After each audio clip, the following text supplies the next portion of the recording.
Hello everyone and welcome back to the Common Sense Crypto channel. As with you always, this is Rich doing another video today on XLM.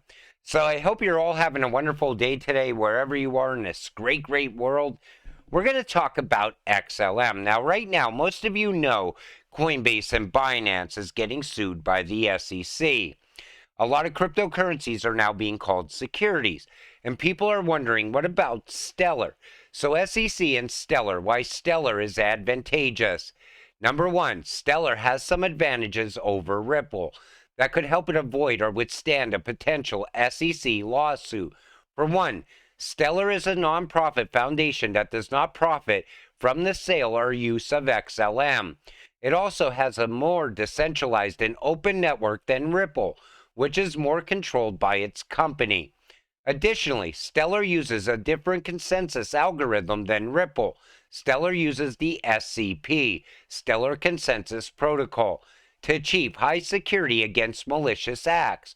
Ripple uses RPCA, Ripple Protocol Consensus Algorithm, whereby nodes known as validators verify transactions on the network. Stellar also has a strong and growing ecosystem of partners and projects that use its platform for various use cases. Some examples are IBM, Wirex, Bitbon, Tempo, and Acoin. These partnerships demonstrate the value and utility of XLM as a medium of exchange and not as an investment vehicle. In conclusion, Stellar could face some challenges from the SEC due to its similarity to Ripple, but it also has some strengths and differences that could help it avoid or overcome them. The XLM crypto is not just a token, but a tool for enabling faster, cheaper, and more accessible global payments. The reason I wanted to point that out is because people worry now when they're investing, new investors, because Gary Gensler has new retail investors worried as hell, because they don't understand crypto the way somebody that's been holding for years understands it. But the SEC, I don't think will ever want to touch XLM. That's my opinion. Learning from others is important. Just ask the space explorers responsible for the Mars Climate Orbiter disaster. And this is why we're using insights from Ethereum's conception to shape Soroband's development. So Soroband looks like it's amping up to be the next Ethereum killer. It may seem like I'm ragging on Ethereum here. That's not my intention. Ethereum is the most popular smart contract platform for a reason. It has a vibrant ecosystem of dApps and a large developer community. What I'm saying is that Ethereum was the first of its kind, and we have the luxury of learning from its experiences to improve Soroband's design, so Soroband could become a better Ethereum. Many of the Ethereum grievances mentioned above have solutions. They just require extra effort or cost from the smart contract developer or end user to implement. The problem with Ethereum is this: it's slow, congested most of the time, and it's expensive. If Soroband is faster and cheaper, people will use it in the future. It's the same thing with any network. And it looks like Soroband has the right idea by improving Ethereum. Exciting milestone achieved. Novati Payments completes the first charitable donation using EAUD, powered by Stellar as part of Australia's CBDC pilot. And I said it before, that Stellar is going to be tied to a lot of CBDCs in the future. But it's going to be a payment rail like no other, because people are already utilizing it now. That's going to expand and grow year over year. Before you know it, everybody's using crypto and not even knowing it. People outside of crypto right now that absolutely hate crypto will be using it on a daily basis. And it's nice to see Novati actually starting to amp up around CBDCs and Stellar. Mass adoption in blockchain will be driven by 4 different things. Take a listen. So how do you see the space developing, and what does successful adoption look like going forward then? Well, successful adoption will be when a blockchain has 1 billion plus users using it, but without even realizing they're using blockchain technology. And we think this is going to be driven by 4 different things. Number one, it's going to be driven by money and CBDCs, the adoption of central bank digital currencies by big central banks. Number two, it's going to be driven by tokenized assets in gaming. Number three, it's going to be driven by blockchain-based payments on social media. And number four, the arts and collectibles, which are moving onto the blockchain because these industries resonate really well with some of blockchain's key features and characteristics, like trust, like provenance, as well as the ability for more people to invest in really high-value assets through fractionalization. Okay. But let me just touch on two of those things that are really going to power blockchain to mass adoption, namely CBDCs, central bank digital currencies, and gaming.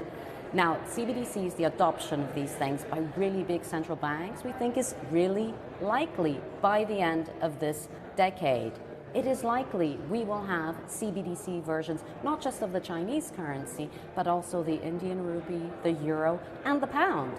And here at IFGS just yesterday, you heard the remarks by the Deputy Governor of the Bank of England, who said that although they haven't made a firm decision on whether or not to adopt the digital pound, it is likely that it will happen if the pace of payments innovation continues. So these four countries that I So that's going to be the key to the future. It's going to be CBDCs and cross-border payments. Tokenization is also going to be big beyond GameFi. It's going to be tokenizing everything around us. It's going to be a massive industry. It's also the key to bringing enterprise into blockchain at the same time. And again, XLM is tied to that as well. But then you heard how she said the next 1 billion people using crypto and not even knowing it. That's going to be a big factor to crypto's adoption all throughout the world. And this all comes together. It's like if your crypto is tied to each one of those aspects, NFTs, tokenization, and CBDCs and cross-border payments, and on top of that, social media, GameFi, other aspects like a well-rounded crypto, then you are invested in the right way, because that's where all the value is. Everybody always talked about cross-border payments, but it's going to go far beyond that. Enjoy this XRP XLM final map. When you look at this map, it makes so much sense. And you see Stellar with IBM. And you see it tied to the one world currency idea, which I don't see that happening. I think it's going to handle the movement of multiple currencies like a one world currency, more like the trust layer that XRP is going to play as well. They're going to work similar and work together at the same time. But again, this is going to really start to amp up, but people are losing faith in XLM all of a sudden. Harvard, Ripple, XRP, and Stellar Lumens XLM will be the backbone payment system of the future. I mentioned this in a previous video, and I said a Harvard education is very expensive.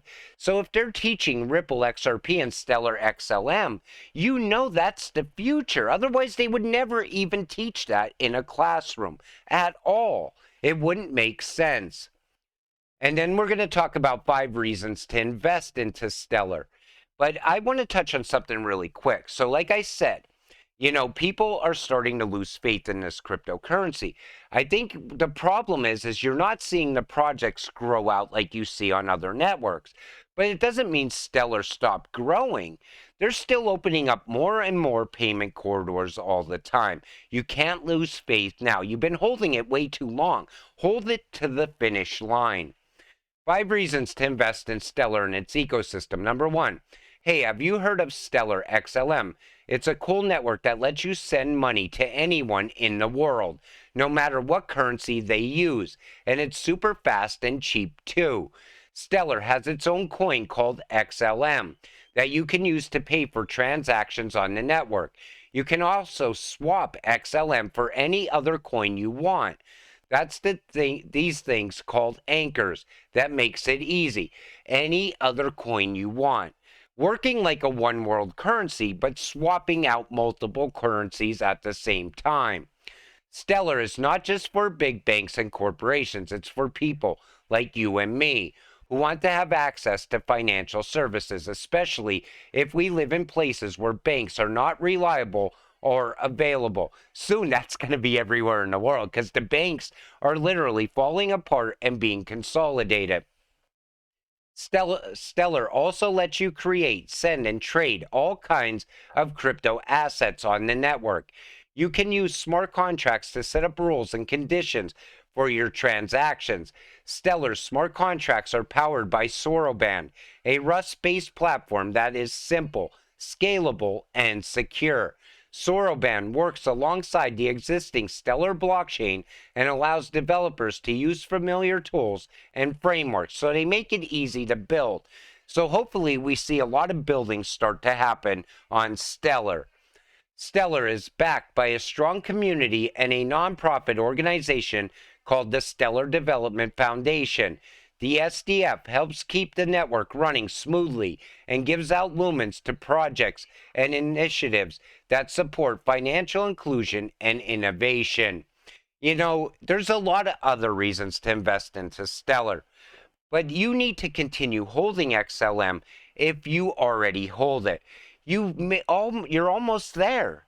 Like I said, you know, everybody talks 2025. That's literally 18 months from now. You know, everybody says you're not going to see the real value of XRP or XLM or any of these other ISO coins until then. If you held for years, you can surely hold for another 18 months. And you can't lose faith in what you invested in. The day you bought your XLM, you had a vision. Hold on to that. I want to keep you going. I want to get you there so you get that financial freedom in the end. And you know, nothing has changed around XLM at all. People seem to be forgetting that though. And you know, CBDCs are one thing. Even if they fail, XLM will still survive. I wanted to stress that as well because people always say, you're so pro CBDC, yet, you know, you want to see these cryptocurrencies succeed. I'm not pro CBDC. I absolutely think they're a terrible idea. But even without them, I see a future for XLM. With that said, I'm going to wrap up this video. I want to thank you all for watching. I appreciate all of you. I'll see you in the next one. Have a great night.